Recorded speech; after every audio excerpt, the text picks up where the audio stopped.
Alright guys, welcome to my Tribbiani Traveller cutting video.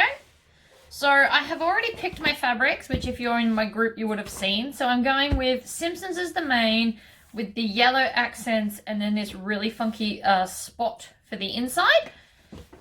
And before I did this video, I have printed out all the pieces and I have printed double so that I don't have to do the fold. I'm not good at cutting on the fold and having everything straight, so I prefer to have it as one whole piece, which wastes a little bit more stuff, but it makes it quicker to cut. I also had an issue with my printer where it wouldn't round this out. It made it like weird and jagged, so I just added some extra bit there and then curved it out. So I've got my 4 pattern pieces, and then on my main panel, I've written the straps that I need for this size because I decided that would be quicker.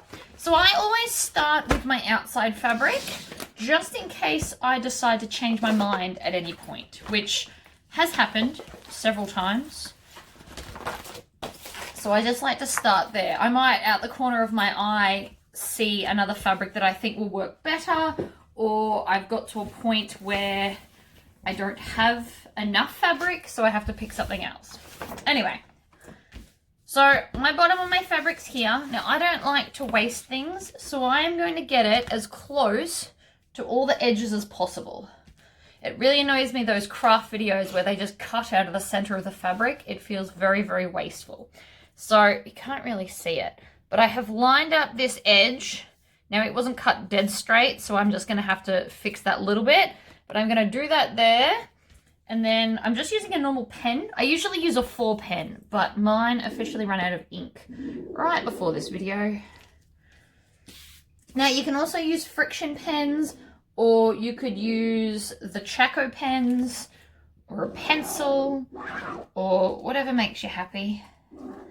I like pens because I've always got heaps of them around.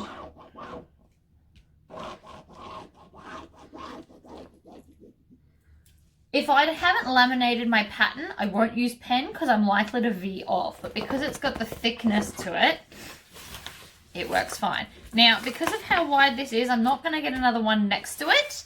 It misses by like a whole chunk. So, I'm just going to make sure I don't hit the camera. So normally I would just push this off the end of the table. So my table is not against the wall. It's floating in the middle of the room.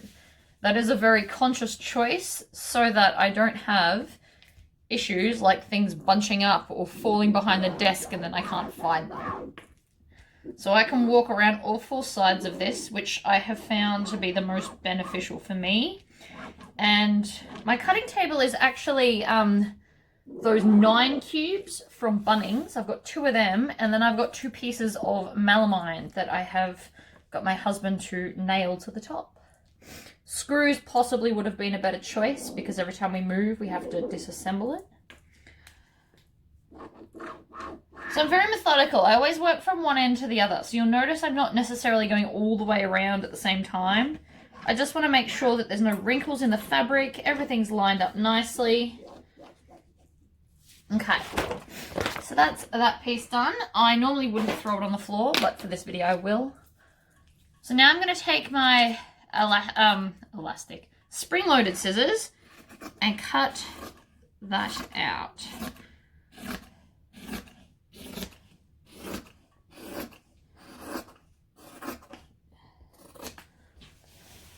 Now there's a fair chunk down the side of this because there's the halfway line, so it just goes over halfway over this particular piece of fabric.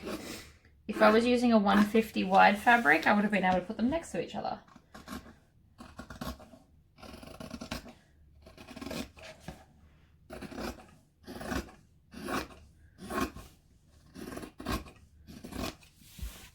I really do love these scissors. I can't speak highly enough of them.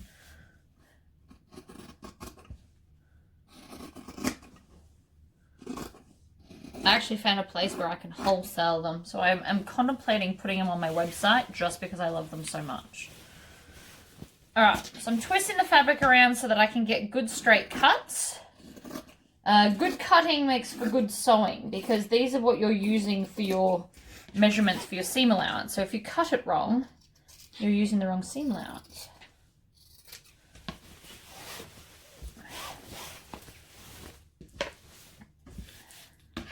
Alright, I'm going to cut straight across here and chop it in half because it's going to make it easier to maneuver around.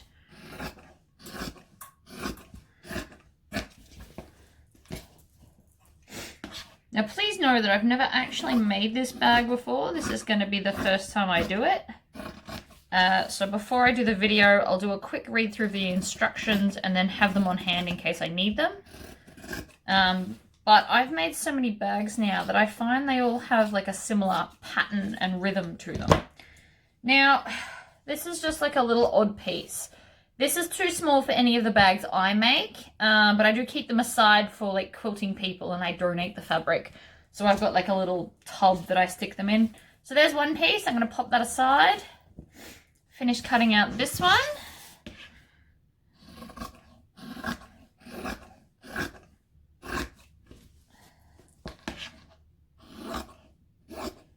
When using your scissors, always try and use the full length of the blade.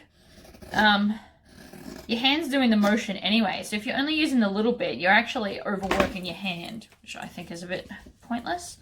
Alright, so there's the two main pieces. Then I'm going to go back to this other side section here, and I'm going to do the side pieces also in the fabric. You could also do this in vinyl if you wanted an accent, or you could do it in a different pattern or whatever you want, really. So I'm just, you can't see, hold on, I'll move this back. So I'm not using the selvage edge. I don't want to go where there's no print. So I'm just going to the other side of that. You'll also notice that a lot of fabrics have like the little perforated holes. Unless I'm desperate, I never use that bit either. So these will line up next to each other.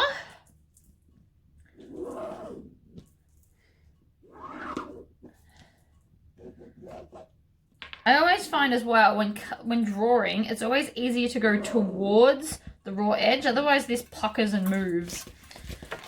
Just as a little side note.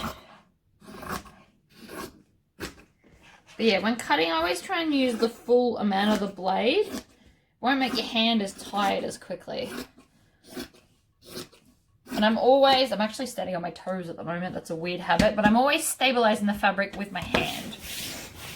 So that's that piece done. Now, normally off camera, I would fold all that up, but you don't need to watch me do that.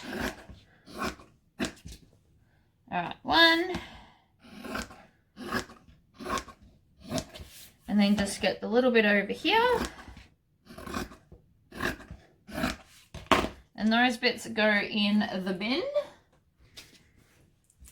Okay, so that is my outside pieces done. I'm going to go stick those over on the ironing board so that they're out of my way. And the rest of the Simpson fabric, I'm just going to pop aside because I haven't decided how I want to do my handles yet. So now I'm going to take my lining fabric. So this is from Spotlight. It's in the quilting section. I always thought it was really fun. Actually, what I could do is leave it folded in half because spots are pretty non-directional. So I can actually line this up just before those perforated dots there, and I can cut two at a time. So I want to be really careful that I don't draw underneath the pattern. So I'm putting my hands where I'm tracing to make sure it doesn't lift. That little bit of extra pressure will mean that it won't lift up and you'll draw underneath it, which when drawing on the right side of the fabric is pretty important. You could also turn this inside out and do it that way if you wanted to.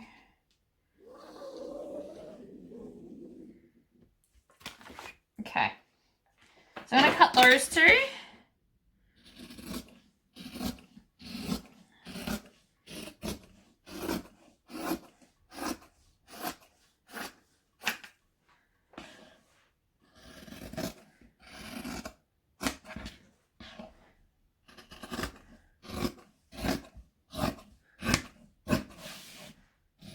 You don't want to move the fabric around too much if you're doing it this way, because you don't want them to shift when you're cutting, because then they'll be the wrong size.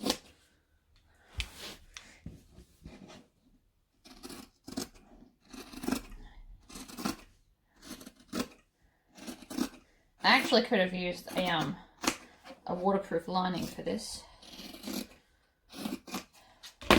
Alright, so there's now 2 lining pieces. Oh my god, I can't open them. So I'm going to stick them on the ironing board so that I don't accidentally cut them as well. And so then I'm also going to need from this a bottom piece and the 2 of these. So I'm just going to open this back up, because I obviously only need 1 bottom piece. So I'm going to do the big pieces first and then maneuver the smaller pieces around. So I'm coming off the edge so that I'm not getting the perforated dots. I'm just going to trace around.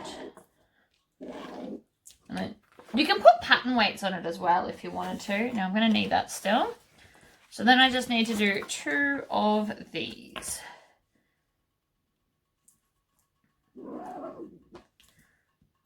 Now, if your fabric's directional, don't cut it like I just did. But mine will be fine.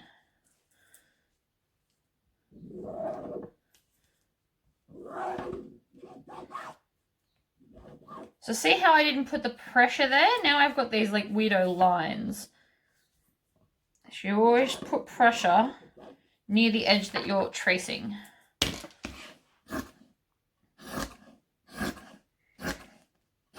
So I'm just going to snip all the way across.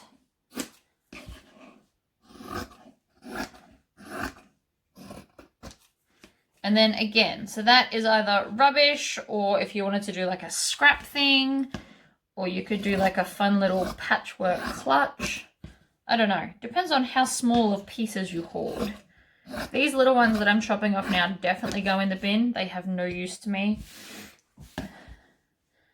But if they're half decent size, I like to donate them instead of throw them, even though I'll never use them. It just feels less wasteful. And there's always like quilting groups that make, you know, quilts for the homeless or for veterans or something. And they donate their time to make them.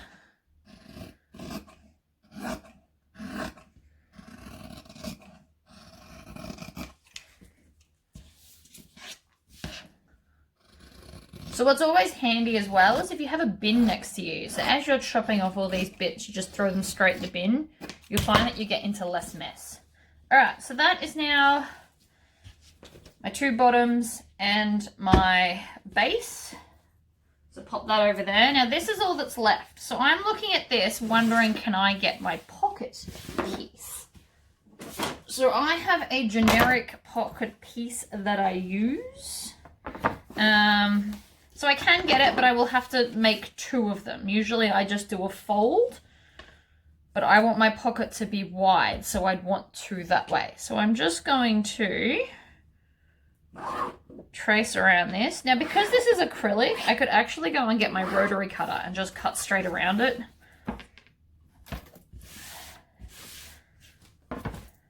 Now, again, because this is spot, it's less worrying about the direction of the spot. I'm going to pull out that little tuck underneath. Because this is clear, I can see that. And then I can cut out my pockets. Now you'll see I miscut there. Oh, misdrew, sorry. But that's okay, it's on the back, so we won't see it.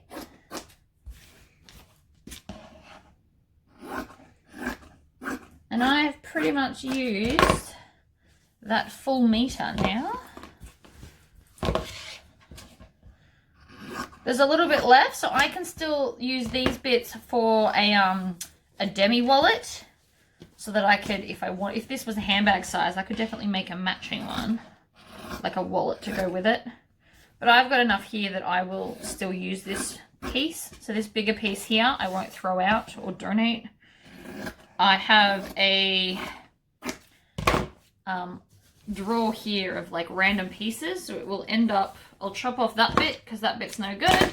And then that goes in the random thing. And I go through that about once a fortnight to once every 3 weeks and then try and use stuff out of it. So there's my pockets. This all needs to move out of my way. Pop that there. Pop that in the bin. Okay, so now I'm up to a vinyl. So the first thing I'm going to do is lay out my vinyl. Now I'm thinking I might do half and half handles because that's pretty fun. So I'm going to grab my 24 by 6.5 inch ruler by So Easy. I got mine from Spotlight. And the first thing I'm going to do is square up this edge. Like so. Now if I was doing all vinyl handles, I would cut them, well, it depends on what hardware you're using. I'm going to be using 1.25 inch hardware. So I would have to make this 5 inches wide if I was doing it all vinyl. But I'm going to go half and half because they're fun. So I'm going to go to 2.5, which is 2 times 1.25. That's how you work it out. So 2.5 and then draw another line. Now when I'm using my 4 pen, I usually click a different color and then draw the center line as well. But I don't do it when it's one color because I trick myself and I cut it when I don't need to.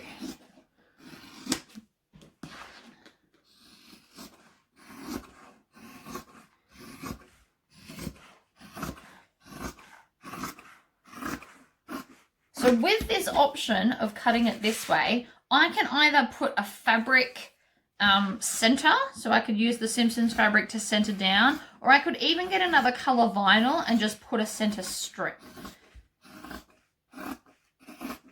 So in this case, if I was going to do that, I would do black, and then I would do a matching black strip on the shoulder strap. So that bit's rubbish. I have no use for that. And then chop it in half. And again, you could use a rotary cutter here if you wanted to. And then while I'm on this table, I'm going to take my ruler and draw the center line because it's easier here than over at my sewing machine because there's not as much space over there, and then I have to carry this ruler over there, and I prefer not to have to do that. Okay, so they are now my handles. So now I also need to cut, and I wrote it on here, so I need my 12-inch straps, so I need 4 of those and 2 of my side straps. So I'm going to go, again, I'm going to do double the width of the hardware, so whatever hardware you're using. So for me it's 2.5 because I'm using 1.25. So I'm going to do 1, 2 there, and then I'm going to come up and do the other 2 here. Because they're 12.5, that actually works out really well because my original straps I did as 24. I like long straps on my bags. People can request them smaller, but as a general rule, all the straps on my bags are 24 inches. Okay, so that is now the 4 main straps for the bag. So now I need to do 2 of the little side straps. Now this vinyl is a marine vinyl, so it's the same all over. So it doesn't matter if I change direction, basically. So I'm going to change direction and do the 2 smaller ones here.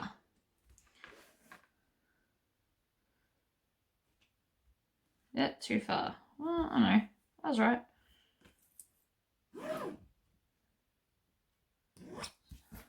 So then I can turn and come across the bottom and then just square that up because that bit was on an angle because that was a different bag. Okay, so that's all those.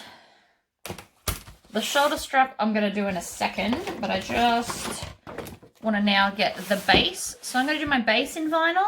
So I'm going to move to an edge so that I'm wasting as little as possible. And I try and line up as many edges as I can. So then I've only got this little corner wastage there.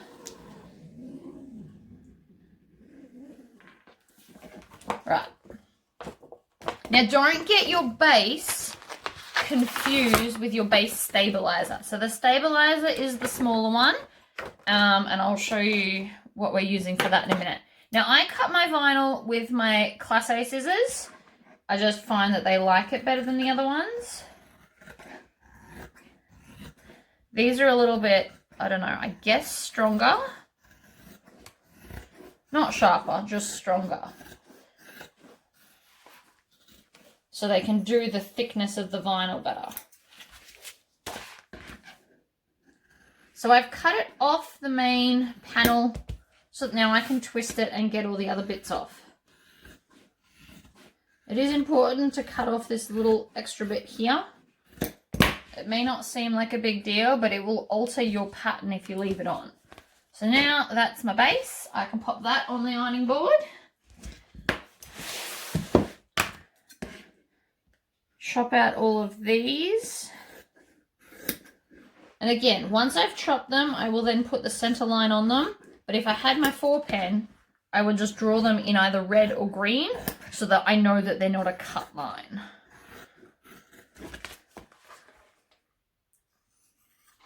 I thought I had 2 4 pens, but I don't know where it's gone. So anyway, I'm just going to chuck, even though these don't need ironing at all, I am still going to chuck them on the ironing board so that they are together and out of my way.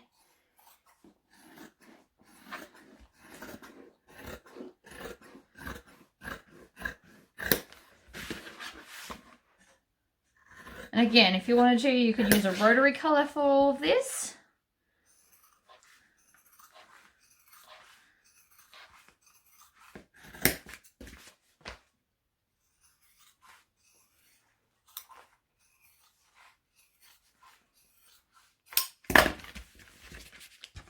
All right, so ruler, this, center, draw the line.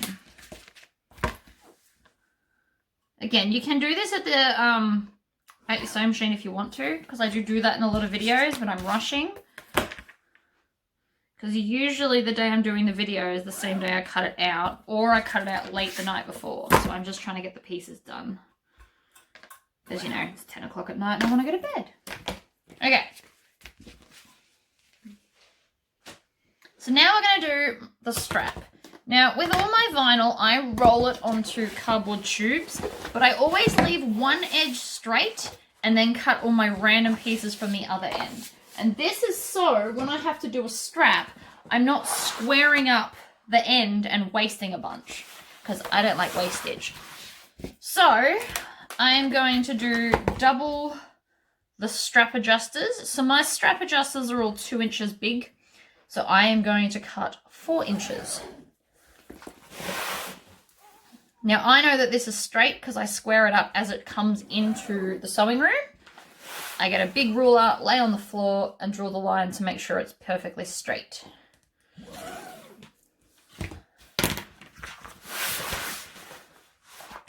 So then I'm just going to take my scissors.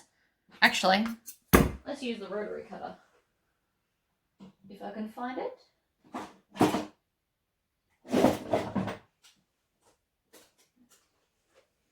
Or not, it's gone, Emma. Oh, there it is.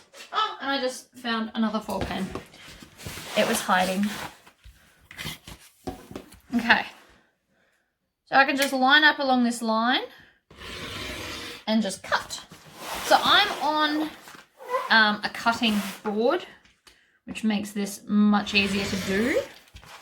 And you should never have to push too hard with your rotary cutter. If you're pushing too hard, you're more likely to slip cut yourself, and also it means that your blade is blunt, so just replace them. It's worth it.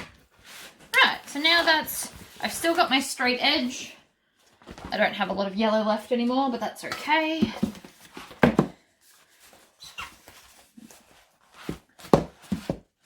Roll it up.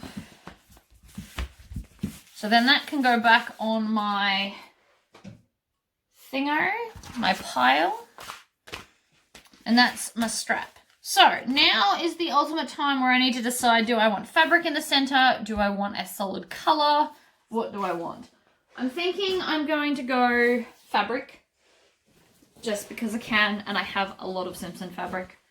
I bought like 2 or 3 meters or something. Something insane. Most of my fabrics I tend to only buy 1 meter because I go through such a high volume of different prints. I don't want to have to hoard stuff forever. So this is how I cut my straps. Now, as you can see, it's very crooked. These things happen. It's just the way they cut it sometimes. It's not a big deal. We're just going to square it up. It's also been folded on the board crooked, which is nobody's fault. These things happen. So what I'm going to do, I'm going to come and I'm going to square it up. So I'm going to put this raw edge along the fold because I've made sure the fold is now centered like that. And then I'm going to take my ruler and my rotary cutter. First of all, I'm going to line this up along my board so that I know it's straight. So I usually just put the edge along one of the lines. It doesn't matter which one. And then I'm going to chop off as little as possible, but to make it so it's straight along the edge. So I've now just got this little scrap bit. I'm throwing it out. I don't need it. Okay. So for my handles, I'm doing 1 1/4. So therefore I want my actual fabric strap to be 1 inch, so I'm going to cut 2 inch, like so. Then my strap is going to be 2 inches wide, so I want this 1 1/2. So double 1 1/2 is 3, but I'm going to need 2 of these strips because the fabric won't be wide enough.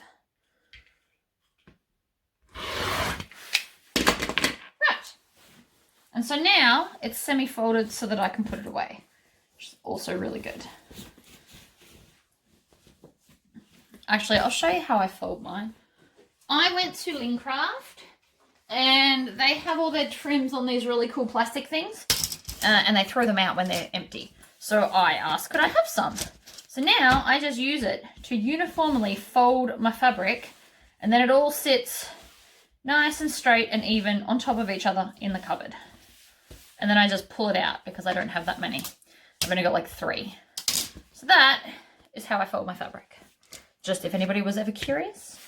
Okay, so these 2 pieces I will have to join before I can iron. So I'm just going to pop those aside on the ironing board. And then my straps, my straps are 24 inches. So I'm probably actually going to need another one of these.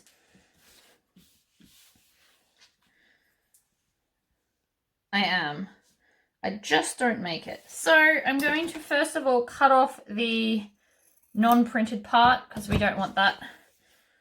You don't want it to poke out for any reason. And then I'm just going to come and I'm going to cut 24.5 inches. So that extra 1/2 inch is so I can fold the raw edges under. So that's one strap. This piece I will keep because this will be a wristlet strap for a bag that I'm sure I will make out of Simpson fabric.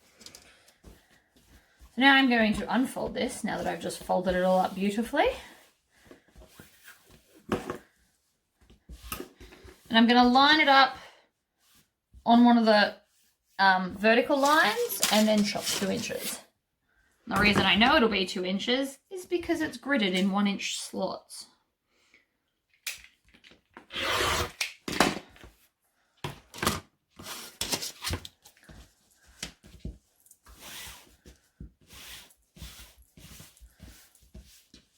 And I'm going to chop that bit off because that bit is useless to me and it's in my way.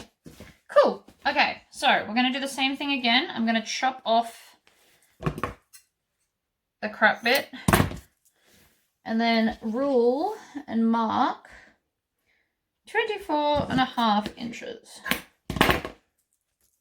Okay, so now we are up to ironing.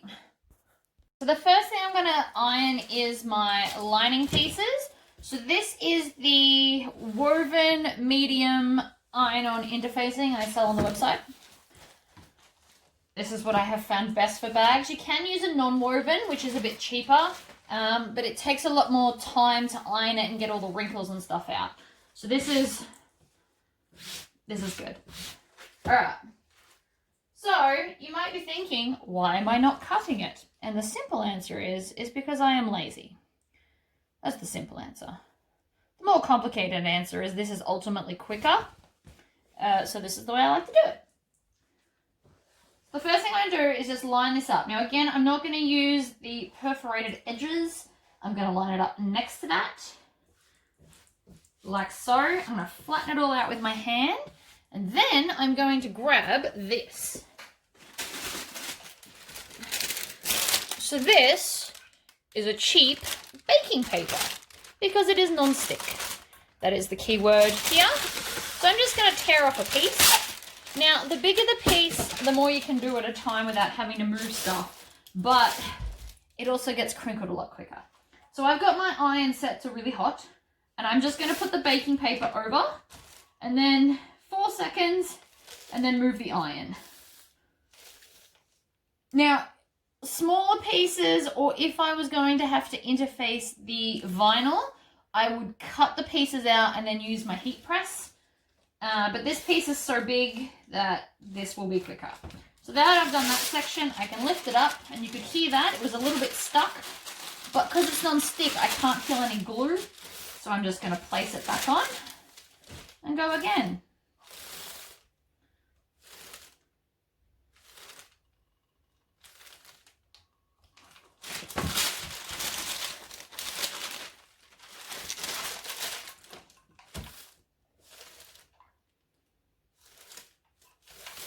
Now, the thicker your fabric, the longer you may have to iron for, but because this is a really hot iron and this is quilting cotton, it tends to be pretty quick to fuse.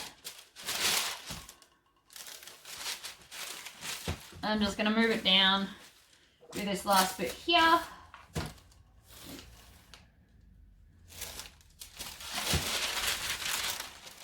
So now I'll go to my next piece.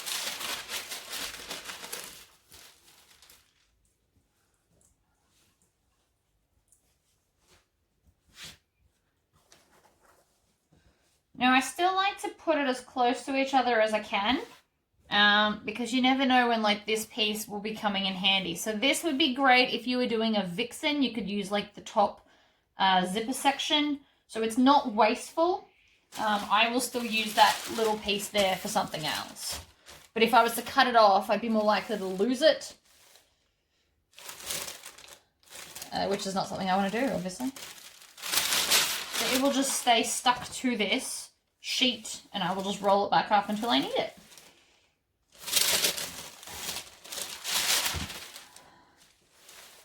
You could also probably, that's also possibly thick enough for a swoon Stella bag, which I have to make next. So there you go. You could also, if you're doing an all fabrics strap for a wristlet or something, you could use that piece of interfacing for that. You can also move this around with your iron if you want to. You don't have to have it still. It's however you want to iron, really. I'm not the boss of anybody.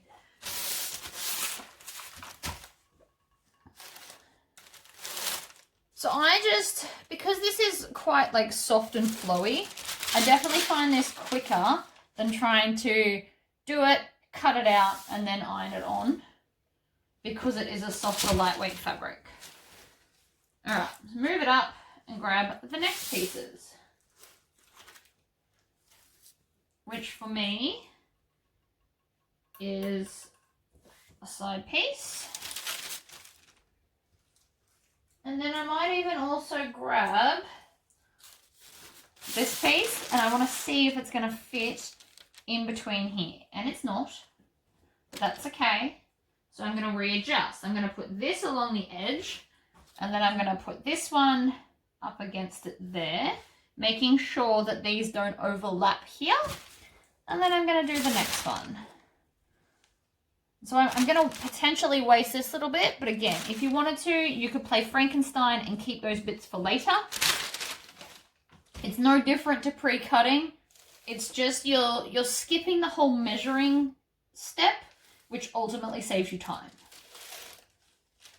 I feel like I may have already done a video on this. Anyway, doesn't matter.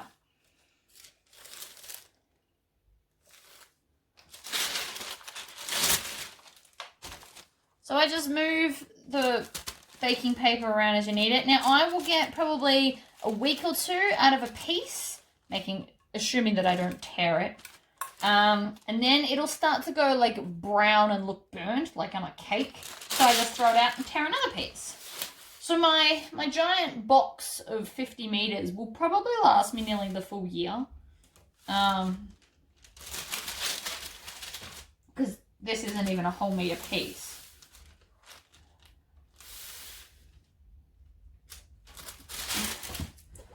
And then just shift it down. Straighten it out and go again.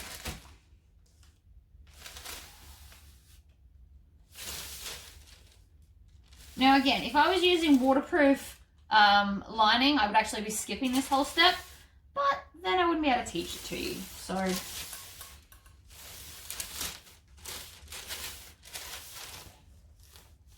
and truth be told, I probably would have wanted a yellow lining in this bag, not orange. All right, I'm pretty happy with that. So then I'm going to take my spring-loaded scissors and I chop this off along the lowest points. So because this is now ironed to it, it's not flimsy anymore, so it's much easier to cut.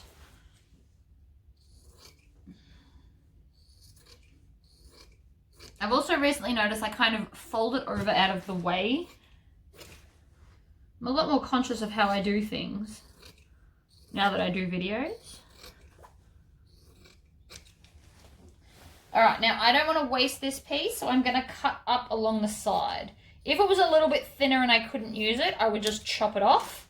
But I know that that's going to fit one of the next panels I have to do. So I'm going to cut up the side and then not waste it. And so next time when I go to iron this, I will actually put it on the board this way and start and iron that piece on, and then I'll go down the other way because that will be quicker. All right, so normally I would cut this out, but you get the idea. So I'm going to move on to the outside. So the outside I use extra heavy iron-on non-woven.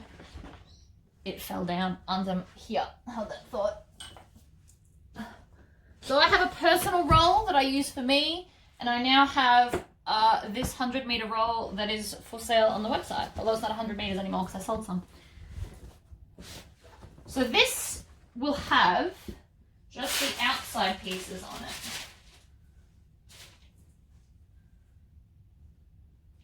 So I always like to start with the biggest ones first, unless I had like a little knobbly bit here, because as you can see here, I do.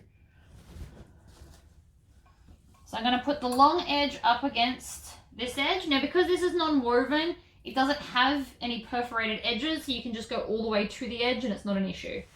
Right, so I just want to move up to be right on that edge so that I waste as little as possible. Then I grab my baking paper and off I go. So you do kind of want to slide your iron, not keep lifting, because any wrinkles in the fabric, you don't want to iron them permanently onto the interfacing like that.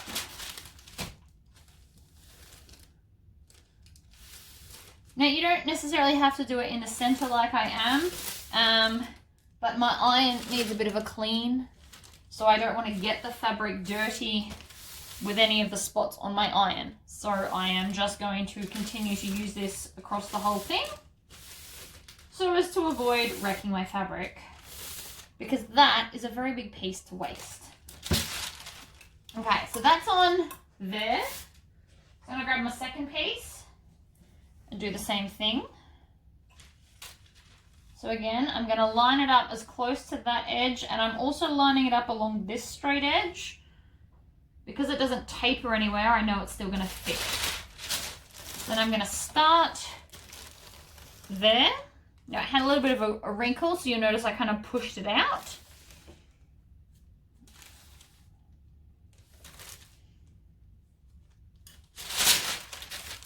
this way of ironing, I sometimes have pieces like this, but I've also got a drawer that I'll put that in because that will fit a flap of an NCW or a demi wallet or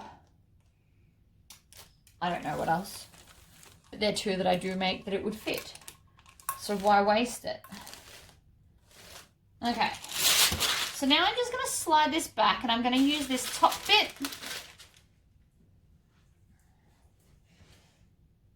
So I'm going to line that up. Now obviously this is a curved edge, so I just want to get it as close to the top as I can.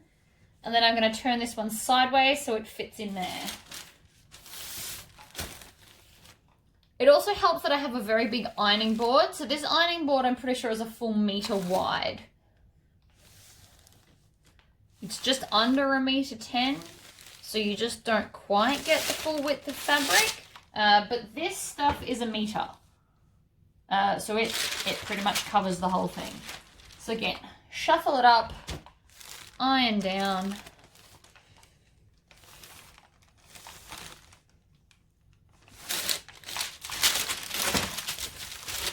And so I don't have my iron fully against the wall, as you can see, and that's so that I can just continue scooching and ironing as I go. Now this bag calls for fusible fleece.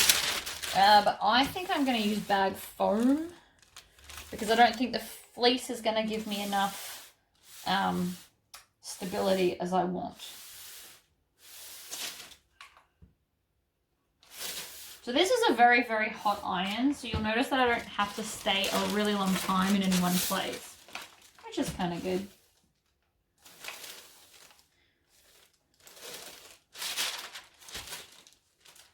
And this is the order in which I do things, and every single time I forget to cut the stabilizer piece, so we're going to have to go back and cut the stabilizer piece for the vinyl base. So then you can just feel the edges. If they're lifty, so see there, I just need to do that little bit, but everything else is pretty stuck. You just stick your iron on. Okay, so again, I will cut that along this kind of edge to leave me another crooked edge, but that's okay. I'm going to take you back to the cutting table so we can cut the stabilizer. I'm down to my last little bit of the stabilizer. This is like a really heavy, almost cardboard type substance. I have a roll coming, so I will be putting some up on my website. But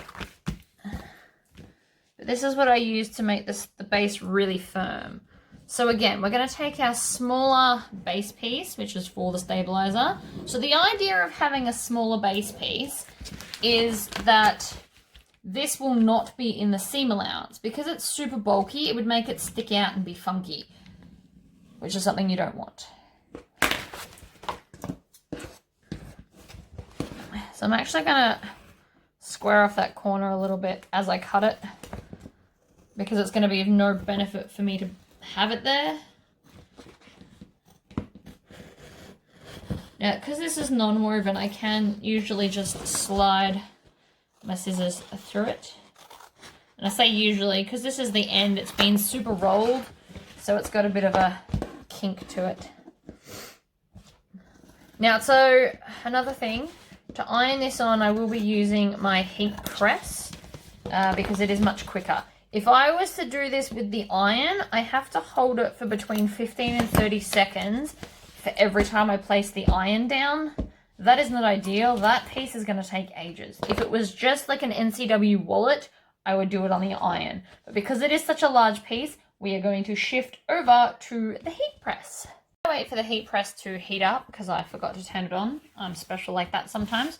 I'm just going to iron my handles. So the first thing I do is I turn over like 1/4 of an inch, just a little bit, and then get a really good crease. So you notice I left the iron on that one while I set up this one. I'm going to do that to both ends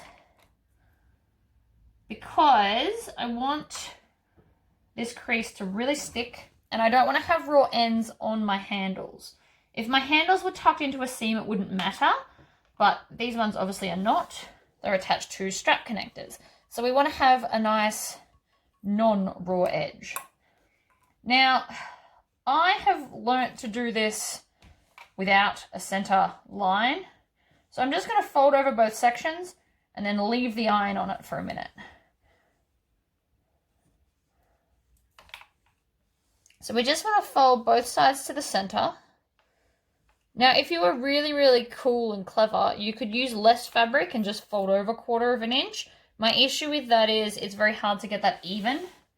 I'll move it down so you can still see what I'm doing. So again, fold it into the center, put the iron on it. Now I'm trying to get a really good crease on this because I don't want it to pop open while I'm trying to stitch the strap together because it's super annoying. So the longer I leave the iron, and because I'm doing both sides at once, you'll find that this will actually stay folded better than if I was to do one side and then the other. Because you already iron one side flat, it doesn't like to be re-ironed. That is what I have found, so this is the way I do it. I'm just going to go back onto those ends and give them some extra heat to squash down all of the layers. Because again, we've ironed it again. So you just want to really set that in. You don't have to move the iron around. So there's a strap. I will show you the other way just to show you why not to do it. I know that seems counterproductive, but so I can just come along and ironing one side's nice and quick and simple. Right, and so then we flip it over, and then as we go to iron the other side, I will even go slower for it, you will notice that it lifts. See how it's lifting? It's not staying. That's because we already ironed it once. So even though I held the iron there for ages, see how it didn't stay? So now I have to flip it over and iron it a 3rd time. So that is why we don't do it that way. People, save yourself some time. I know a lot of people don't like the cutting and ironing phase, so do it my way and you won't have to do it for as long. All right, over to the heat press. The thing I do cut out before I iron it is the bag foam. So I will trace it out again with just a normal pen. I'm putting weight on the pattern, so mainly my whole arm is now leaning on it. I'll maneuver it so you can see what I'm doing. But I just trace around the whole thing, and then I will cut it out, and then we iron that on as well. So I don't use the normal iron for this either. I find the heat press is much quicker.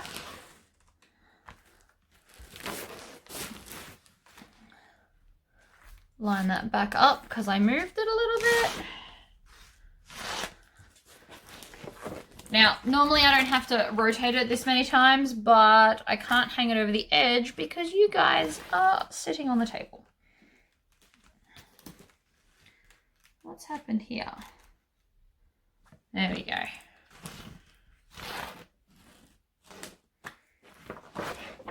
So that's those two. Now I'm about to run out of bag foam, but it's okay. I have another piece. So I will get as many pieces as I can out of this. And that looks like it's it. Now lots of people play Frankenstein with these little pieces. I'm happy to Frankenstein on my own bags, but I don't Frankenstein the stuff for people that are paying, because they're paying for the good stuff. But you can also use this stuff for like dog bed fillings or stuffed animals, or if you make really small bags that you like to be interfaced and foamed, you can use all of these pieces.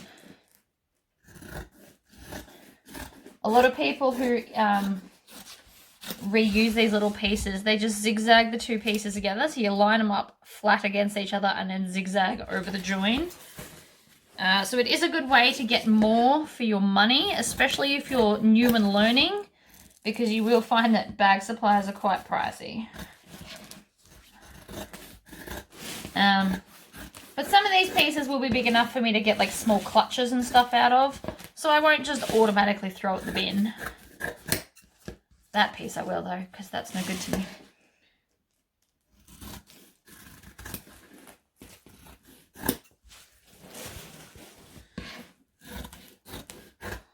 So again, I'm using my vinyl cutting scissors. I just think that they take the bulk very, very well.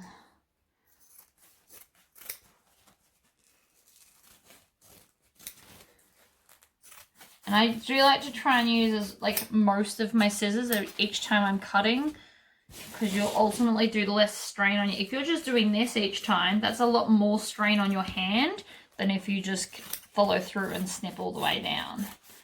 I snip within probably 1/4 of an inch from the end, because once you snip, you've then got to readjust. But yeah, so this is the scrap piece I have, but this would be really good for if you were doing a backpack and you wanted to have padded handles and stuff. So this piece I won't throw out, but those tiny little ones I definitely will, because it's more time than it's worth for me to be joining those together to make bigger pieces. All right, so I will obviously just pull off the rest of the stuff, cut the other one, and then we'll head over to the, what's it called? Heat press. All right, straight to it. So I'm going to get 2 pieces of baking paper. I'm going to stick one down, then that.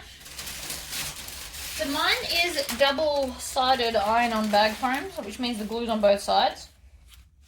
Then I'm going to line that up on top. And then I'm just going to stick another piece down. So I'm sandwiching it between 2 pieces. And that way, my fabric on top won't get damaged. I won't get glue on the bottom. And it's pretty quick. So that should be done. All finished. Now, because it is double-sided glue, this side will be tacky. So I always lay them flat down on a surface with the glue side up so that it can cool down without sticking to stuff, because that is not ideal. All right, next piece. I've got that upside down. So again, line it up. This on. Now the heat comes from the top, which is why I put the fabric at the top, because it'll be quicker to penetrate. If I stuck it the other way around, which I would do on vinyl, you have to iron for nearly twice as long, because the heat's got to penetrate all the way through the foam and then melt to a point where it sticks to the fabric. But if this was a vinyl piece, I would definitely do it the other way and just leave it in the heat press longer. Okay, so now I'm going to do the big pieces, which I'm sure you're all like, but how? And the answer is in sections.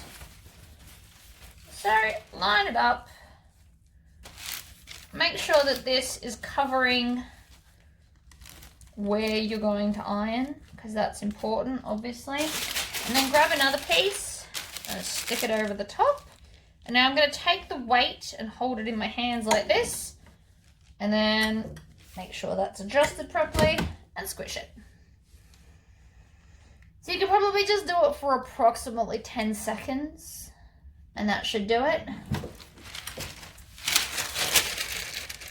Again, I usually stick my baking paper right where I've got you guys sitting, so it might take me a little bit longer than normal. So now I'm just going to make sure that this goes all the way to the end, and now I'm going to press here. So again, stick this in. The piece on top will help if I've cut my foam a little bit too big. I was a bit rough with my cutting. So this on top will stop the glue getting on here onto the plate at the top and then transferring back onto my fabric. So it's just an added layer of protection so that you don't have to keep cleaning your heat press for glue residue. And this stuff's like crazy cheap. 50 meters I think cost me maybe $8, not even. You just get the cheap brand. Like, it doesn't have to be a brand name. Mine is, what's mine? Multix. I don't know, but it's not the Gladrot one that was expensive. So then again, line it up. It should be pretty lined up anyway. And then I'm going to just do the bottom half, because the top half has all been done. And so then that's how you do the big piece. I'm not going to do the second one on camera because I feel like you get the idea. But that whole piece only took 3 minutes and 50 seconds according to the video.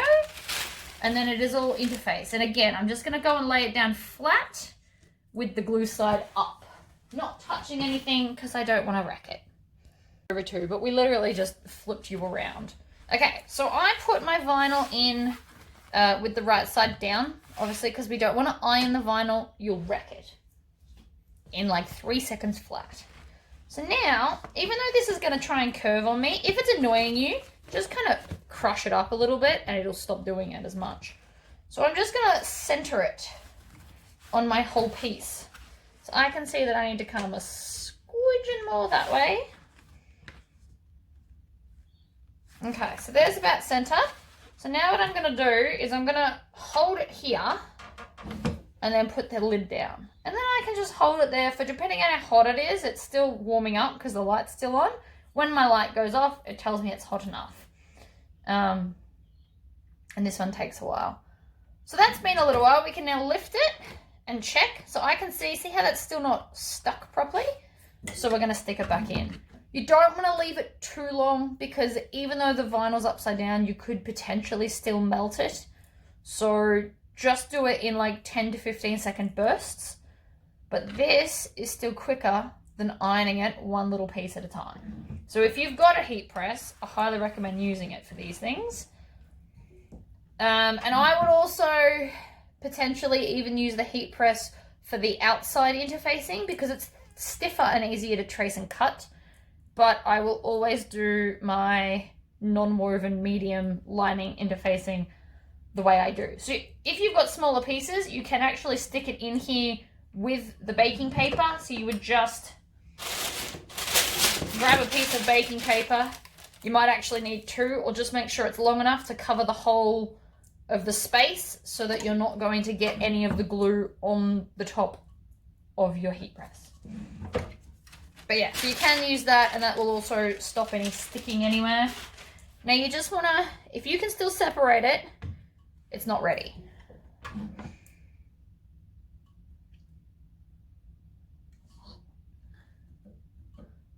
This bit takes potentially the longest. Okay.